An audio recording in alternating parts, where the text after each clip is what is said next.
5 বছরের সাথে প্রেমের সম্পর্ক। উনি আমাকে এর আগেও সিলেটে জেলে দিতে রিসেন্ট হঠাৎ 5 বছরের পর উনি সিলেটে আমাকে চেনে না, আমি হঠাৎ করে ট্রমার মধ্যে পড়ে যাই, ডিপ্রেশনের মধ্যে পড়ে যাই।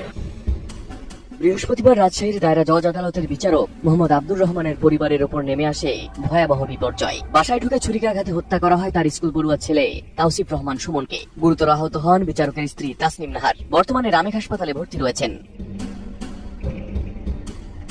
গত 13 নভেম্বর বিকেলে নগরীর তেরখাদিয়া ডাবতলা এলাকার স্পার্ক ভিউ ভবনে ঘটে এই নৃশংস ঘটনা। ঘটনার সময় বাসায় ছিলেন না বিচারক আব্দুর রহমান।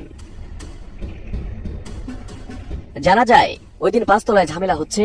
গৃহকর্মীর এমন খবর পেয়ে ভবনের ম্যানেজার মাহবুব দ্রুত ছুটে যান উপরে। সেখানে গিয়ে তিনি দেখেন রক্তাক্ত অবস্থায় পড়ে আছেন বিচারকের ছেলে সুমন, তার মা তাসনিম নাহার এবং সন্দেহভাজন লিমন মিয়া। পরে 3 জনকে উদ্ধার করে হাসপাতালে নেওয়া হলে জরুরি বিভাগের চিকিৎসকরা সুমনকে মৃত ঘোষণা করেন। তবে তাসনিম নাহার ও অভিযুক্ত লিমন বর্তমানে রামেক হাসপাতালের 4 নম্বর ওয়ার্ডে চিকিৎসাধীন রয়েছেন।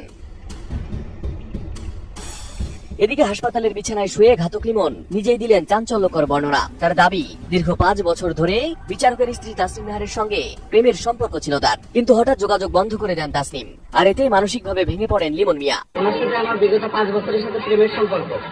আমি ওনার সাথে দেখা করতে গেছি বাসায়, ওনাকে গোলাপ ফুল দিচ্ছি, ওনাকে 1 প্যাকেট বাদাম দিচ্ছি, 2 প্যাকেট পপকর্ন দিচ্ছি, দিয়ে ওনার সাথে আমার একটা নিয়ে ঝামেলা ছিল।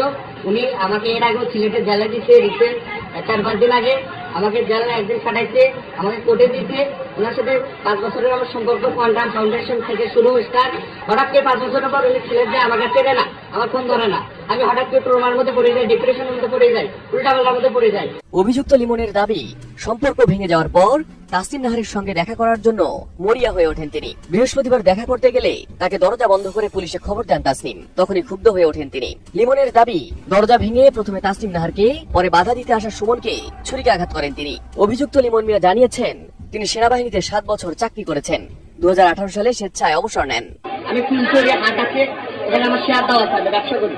আগে আমি সেনাবাহিনী অবসরপ্রাপ্ত 7 বছর সেনাবাহিনী চাকরি করে 2018 সালে আমার সেনা নম্বর 1232। সবার আগে সব খবর পেতে চ্যানেলটি সাবস্ক্রাইব করুন এবং ফলো করে বেল বাটনটি চাপুন।